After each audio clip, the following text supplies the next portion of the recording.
Alors, qu'est-ce que le darknet et que peut-on y trouver? J'ai souvent cette question en DM. Alors, le darknet, c'est un peu la face cachée d'Internet dont tout le monde parle sans vraiment savoir ce que c'est.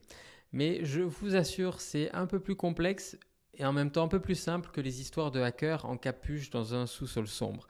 Le darknet, c'est une partie d'Internet qui n'est tout simplement pas indexée par les moteurs de recherche classiques comme Google. Et pour y accéder, il faut utiliser des navigateurs spécifiques comme Tor par exemple, qui permettent de naviguer de façon anonyme.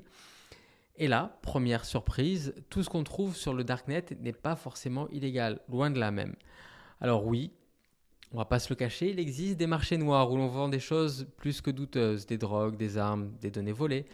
Mais il y a aussi des forums pour échanger en toute confidentialité, des bibliothèques libres d'accès et des plateformes pour protéger la vie privée des journalistes et des activistes dans des régimes répressifs et qui n'ont pas forcément la possibilité ou la chance d'avoir ce qu'on appelle un Internet libre.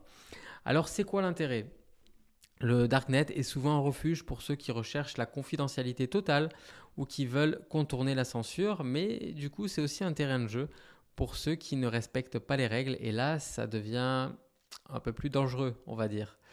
Alors, le Darknet, c'est tout simplement comme une ville géante avec ses quartiers, on va dire, un peu plus malfamés et ces endroits où l'on peut presque se sentir en sécurité.